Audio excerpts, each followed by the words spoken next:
Bisan sa kapakyasan, gipasaylo mo ako, O Diyos. Daygon ko ikaw,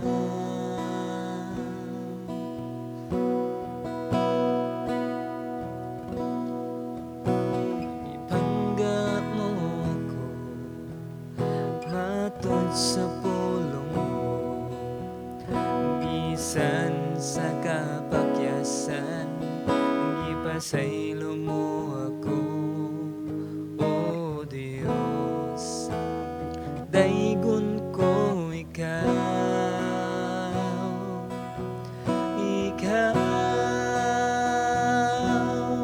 pagkasimbahon ug alagaran ko ikaw. Sa bisan asa pangalan mo ibayaw ko, labihan ng grasya mo, nagikahatag ka na mo. Pagkasimbahon ug alagaran ko ikaw.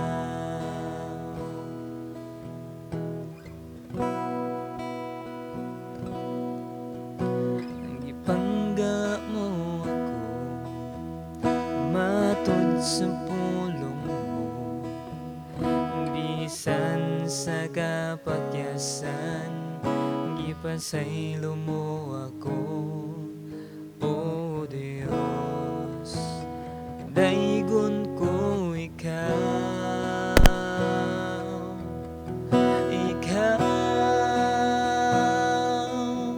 pagkasimbahon ug alagaran ko ikaw.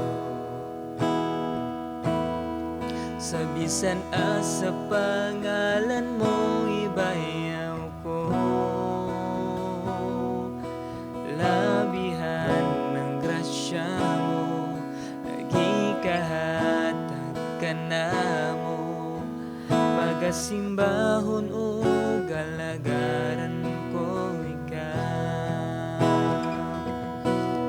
pagkasimbahon ug alagaran ko ikaw. Sa bisan asa pangalan mo ibayaw ko, labihan ng grasya mo, nagikahatag ka na mo. Pagkasimbahon ug alagaran ko ikaw, pagkasimbahon ug alagaran ko ikaw, pagkasimbahon ug alagaran ko ikaw.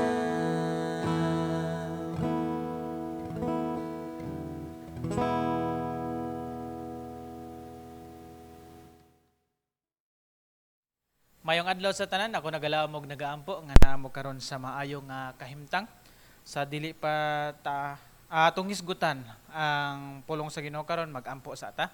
Labing gamhanan og simbahon mo Dios, Ginoo, salamat nining panahon nga imo kaming gitugutan nga makatuon sa imo nga pulong.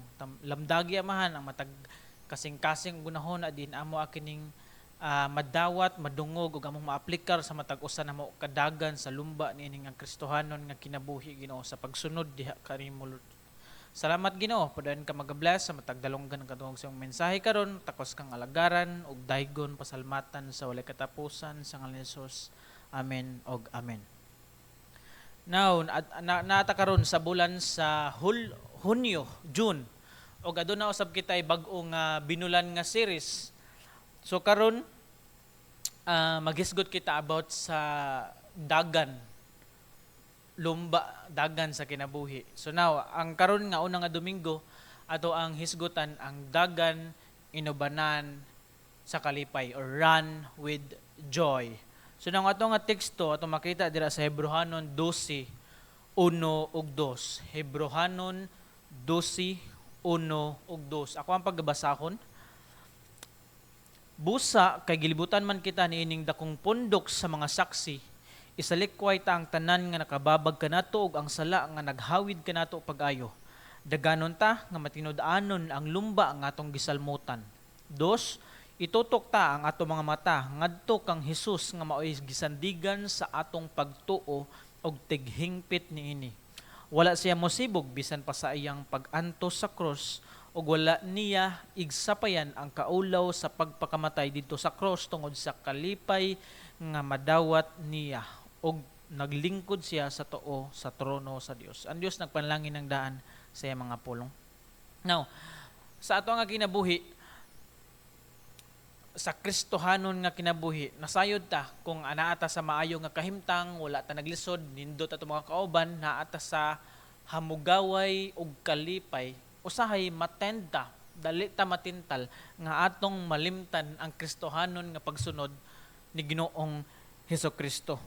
And sometimes mao na atong i-give up ang atong Kristohanon nga kinabuhi nga gusto lang ta mobalik diri sa sistema sa kalibutan tungod kay too much comfortable na nga ato ang nasinati. And which dili usab exempted ang mga Kristohanon sa una nga panahon. Ilapod ning nasinati in which mao ni ang mga Hebrew Christian usapon ni sa mga rason sa nagsulat ni ini nga libro.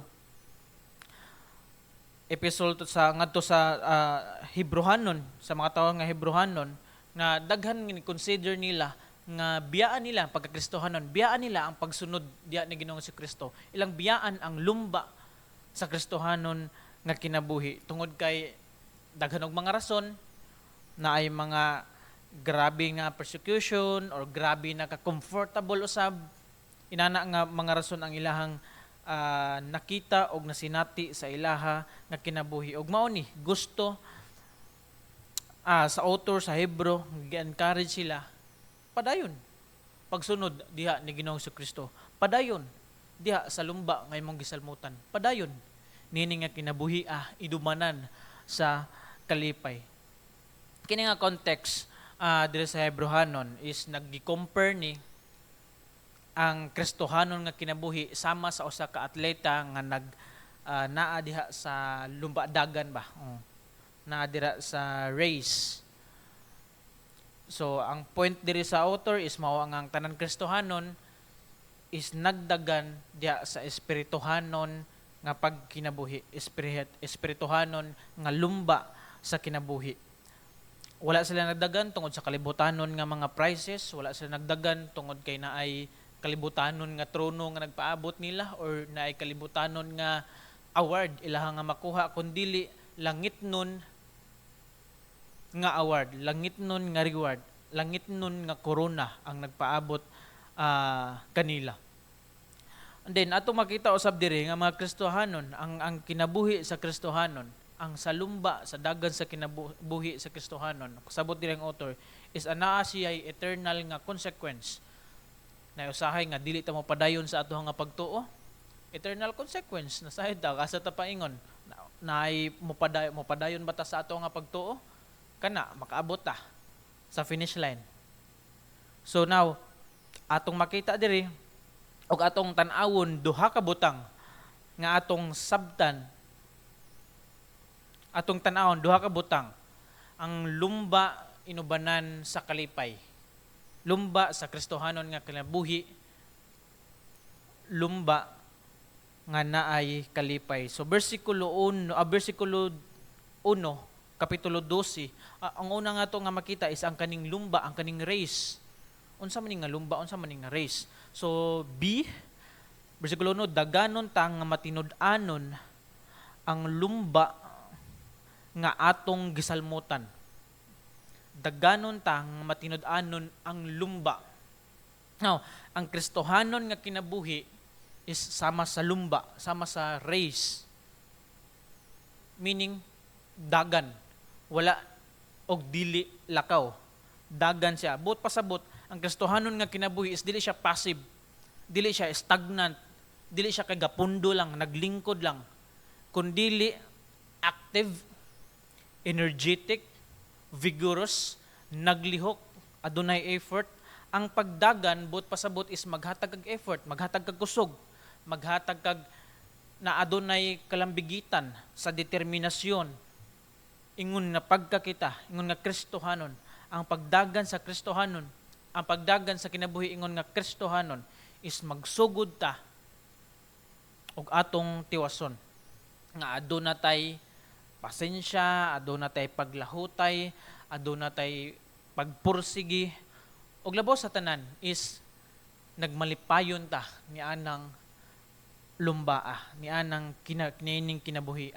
So na ang mga magtotoo nang inahanglan og pagpailob og labaw sa tanan is kalipay para makapadayon sa pagsunod diha sa kaubuton sa Dios, padayon pagkinabuhi, espirituhanong pagkinabuhi nining madanlog, daotan nga kalibutan. Nga ang Kristohanon nga kinabuhi, sama siya sa ginabasa nato, isama siya nga adunay distansya nga lumba. Dili lang kay usa ka layat, kundi distansya siya nga lumba nga atong makita diri. In which naay training, naay disiplina, naay paglahutay para kita makadaog og atong ibutang sa atong Kristohanong kinabuhi, dapat magmalipayon ta sa pagsalmot niya anang lumbaa. Muna ang lumba nga ato nga sabtan, inubanan sa kalipay. Kasagaran sa mga Kristohanon is kusog kay sila mudagan dahil maoy pagsud sa Kristohanon nga kinabuhi, bulhot dayon. Dagan sila 100 yards or 100 meter dash, like kinanap paspas kayo. Panagabot sa unahan na mawa nang interesado, hupas na, mawa ng endurance, mawa ng kalipay. Nagana wala na encouragement para moadto sa unahan. Muna mostly ang kasagaran sa mga Kristohanon, moabot ang mga babag, mga problema sa kinabuhi. Mao na magtukmod na to nga mukwit ta, magtukmod na to nga mo-off track ta sa pagsunod diha ni Ginoong Hesukristo. E gisultihan ta diri sa pulong sa Dios, nag-remind ka nato. Moabot ani mga adlaw nga grabe ang kasakit sa ato nga kinabuhi, espirituhan nga kinabuhi, nga grabe ang problema, paglutos o nagkasiklase nga mga butang nga mobabag sa pagsunod nato diha sa kaubuton sa Ginoo, sa pagdaga nato sa ato nga Kristohanon nga kinabuhi. Nag-encourage siya matagusan nato nga ato ning tugason, ato ning lahutayon, magmalipayon ta sa pagsunod ni ining tanan, tungod kay nasayod ta nga ato ang finish line is wala ni ining kalibutan na, kundili langit nun nga himaya ang nagpaabot kanato. Lumba nga atong gisalmutan. Now, sa verse 1 gyapon, lumba nga atong gisalmutan. Ang Dios nagsulti diri nga giset sa Dios, adunay plano ang Dios. So kad pagsugod pa lang nimo tekang sa imong tiil dira sa imong Kristohanon nga pag lumba, Kristohanon nga pagsunod diha sa Ginoo. Adunay plano ang Dios sa matag usa kanato. O giklaro usab na sa Ginoo nga ubanan ta niya, siya maghatag na tong kusog, mag-comfort ka nato, maabot sa ato ang kinabuhi nga dili siya comfortable og dili pabor nato ang sitwasyon, is mabutang sa ato ang kasing-kasing ug gunahuna nga ang Ginoo is sovereign. Nagkontrol siya sa tanan. Bati man ang track og ato ang agian, bati man ang atong batuon man atong daganan, ang atong comfort og dako nga kalipay nga kauban nato ang Ginoo sa atong pagdagan nining espirituhanon nga kinabuhi. Og nasayod ta nga ang pagsunod or ang kinaunhan nato nga lakang is mao ang pagkahibalo nato nga ni Ginoong Hesukristo og pagdawat pagtuo nato ni Ginoong Hesukristo. Dios nasayod again sa ato ang paglakang, adunay gibug-aton sa atong pagtikang, adunay babag, anaa ang Dios maga-uban. Labaw sa tanan, ana ang Ginoo maghatag natog kalipay. Even sa kinabuhi ning Apostol Pablo, ngon nga missionary siya, nagsunod siya, naa siya sa dagan sa espirituhanon nga kinabuhi. Dili haruhay ang kinabuhi ning Pablo, pero nakaingon pa siya nga paglipay kamo, pagmaya kamo.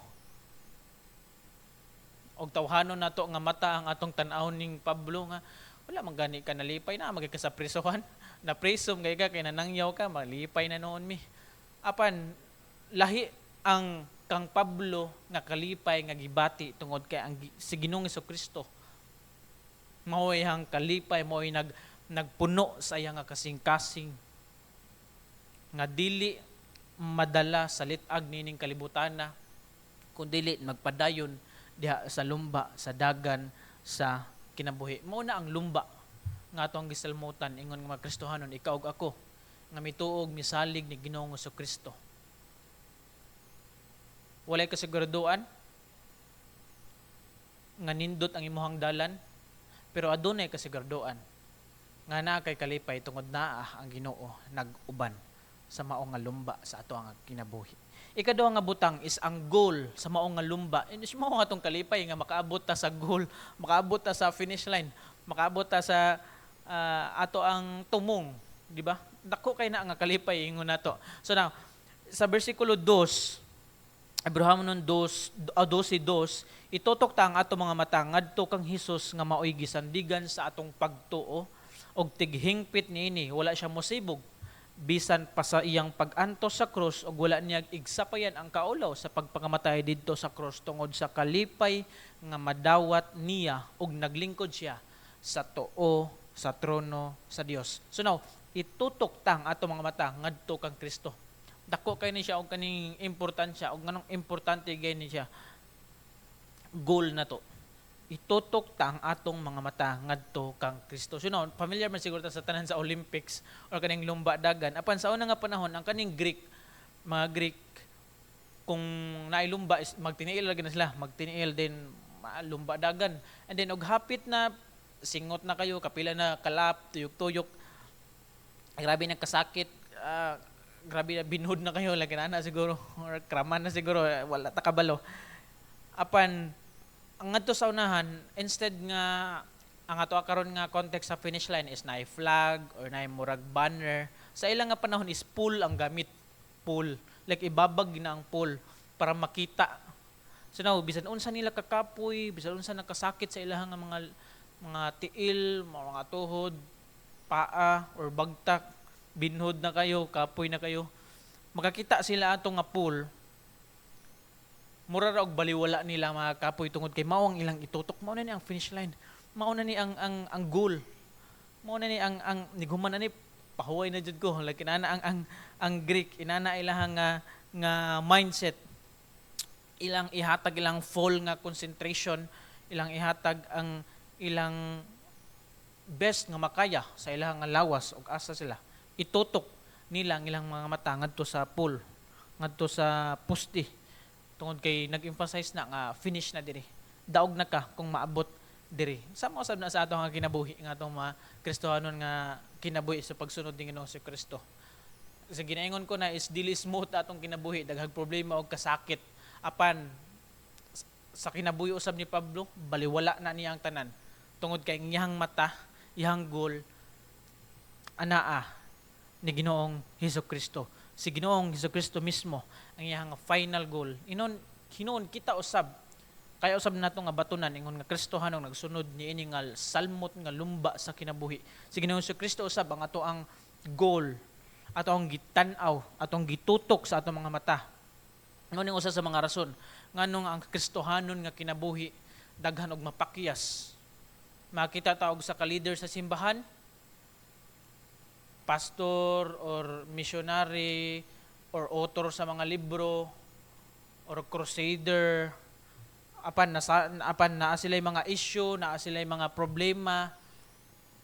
Daghan tag example ana international nga mga maayong tao, dagkong mga tao, inila nga mga tao apan napakyas sa ilang kinabuhi, apan ang mga sumusunod ana daghan usab nga mapakyas. Ang problema nganong napakya sila is wala nila gitutok ang mata ni Ginoong Hesukristo, kundi ilang gitutok ang mata sa mao nga kana nga leader, sa kana nga pastor, sa kana nga missionary, sa kana nga inila nga tawo. Mao importante kayo sa atong Kristohanon nga lumba ni nga kinabuhi. Ang tawo mapakyas, itutok atong mata diha ni Ginoong Hesukristo. Mao ato ang goal. Ihatag nato ang full nga attention, full concentration, total occupation sa ato ang kasing-kasing hunahuna. Tibuok nato ingon nga being kasi Ginoong Kristo ang goal sa Kristohanon nga kinabuhi, to be like Christ, mahisama ni Ginoong Hesukristo. Nag-ingon dira sa Filipos 3:13-14. Filipos 3:13-14. Hinuon mga igsoon, wala gayud ako maguna-una nga nakabot ko na ang akong gitinguha. Ang gihimo ko mao ang paghikalimot sa nangagi og ang pagpaningkamot kutob sa mahimo aron makaabot sa dag-anan. Busa nagdagan ako diretso gayud sa dag-anan aron maangkon ko ang ganti sa pagkatinawag sa Dios pinaagi ni Kristo Hesus ngadto sa kinabuhing walay katapusan. Dili na to tangtangon natong mata sa pagtan-aw sa pagtutok diha ni Ginoong Hesukristo. Saya atong ato say dili ta mo tutok ni Ginoong Hesukristo. Mo tan-aw ta sa atong mga fans ba namakpak sila. And then mao na ang kalibutan, riches of the world, mao na ang mga tentasyon nga ato ang gilingi sa kilid nga mo'y hinungdan nga nahimo tag-asin si Lot ang iyang asawa. Mao na ang nakapasagabal or naghatag na to or nagtukmod na to nga dili na ta masubay sa track. Balik ta sa bersikulo 2, maoy gisandigan sa atong pagtuo og tighingpit. Now, sa English pa, the author and perfecter of faith. Author nagpasabot, leader, or pioneer, or captain. Now, si Ginoong Hesukristo, mao nga to ang leader.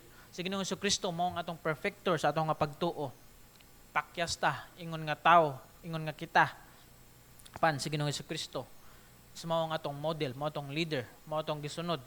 Mao nang usa sa mga moto nga nindot sa Kristohanon is to be like Christ, mahisama ni Ginoong Hesukristo. Ato makita diri, wala siya mosibog. Bersikulo 2 gapon, wala siya mosibog bisan pa sa iyang pag-antos sa cross ug wala niya igsapayan ang kaulaw sa pagpakamatay didto sa cross tungod sa kalipay, ana gina ang joy. Run with joy, ana ang kalipay nga madawat niya og naglingkod siya sa tuo sa trono sa Dios. Kinabuhi ni Ginoong Kristo diri sa kalibutan pa. Iyang gifinish ang iyang lumba nga iyang gisalmutan. Iyang gituman ang sugo sa iyang amahan. Nga kana ingon siya magsakit ug maghatag og kaluwasan gi-open sa tanan nga motuo ug modawat ni Ginoong Hesukristo. Glabo sa tanan. Ingon nga atong nabasa sa bersikulo 22, aduna siya'y dakong kalipay. Nalipay siya. Samtang nagkinabuhi siya ng kalibutan na, nagsunod siya sa sugo sa amahan, iyang kinabuhi, dili ta moingon nga haruhay, bisugad pa iyang pagkatao hantod ngadto sa cross, dili ta ingon nga hayahay, apan si Ginoong Hesukristo nalipay. Apan si Ginoong Hesukristo nakabaton og kalipay sa iyahang kinabuhi. And sometimes at mao niya ang usa nga dili nato masinati ato ang malimtan kung unsa ka importante kining kalipay lamas sa ato ang Kristohanon nga pagsunod pagkinabuhi. Si Ginoong Hesukristo nag-anto siya sa iyang pagkatao hantod sa cross apan anaa siya kalipay nga maabot ang panahon ngon sa atong bersikulo maglingkod siya sa tuo sa trono sa Dios. Unsa man nato ang take sa matagusan nato ingon nga ikaw ug ako nagsunod usab ni Ginoong Hesukristo. Nakita nato ang kinabuhi ni Ginoong Hesukristo diri sa kalibutan, dili hapsay, dili haruhay, dili murag royalty or harianon.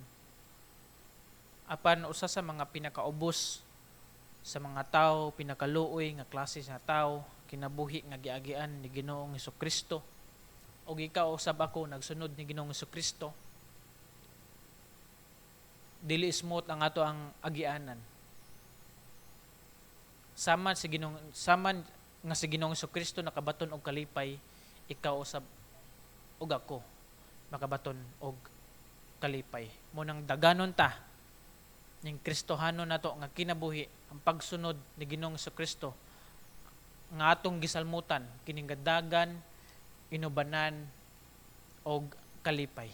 Magampo ta. Ginoo, salamat sa imong pulong nga nag-remind kanamo. Among pagsunod diha kanimo o Dios dili garantiya nga adto na kami nindot nga agianan nga smooth among paggalaktan apan hinuon adunay daghang mga problema, mga tentasyon, mga pagsulay sa kinabuhi.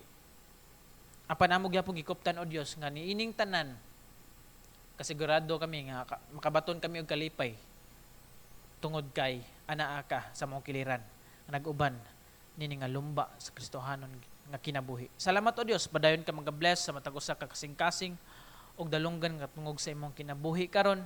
Wala ko masayod sa matag usa nila ka kinabuhi amahan, wala ako makakita o Dios apan ikaw o Dios mao'y nakakita sa ilang kinabuhi.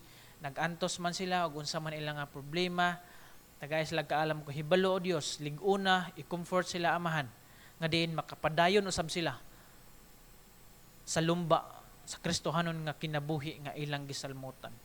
Takos kang alagaran og daygon pasalamatan ka sa ngalan ni Jesus. Amen og amen.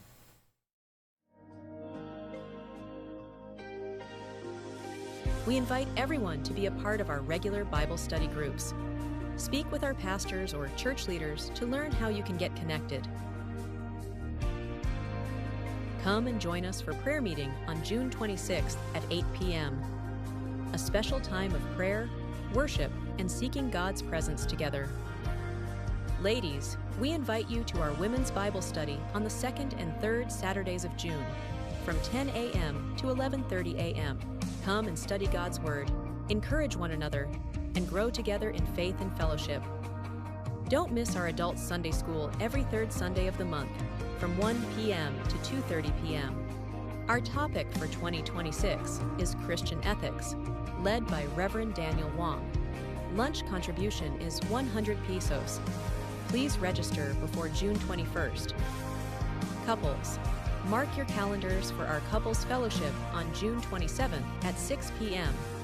Enjoy an evening of fellowship, connection, encouragement, and fun as we strengthen our relationships and grow together in Christ. Calling all youth and young adults, join our Next Gen Fellowship right after the 10 a.m. Sunday service.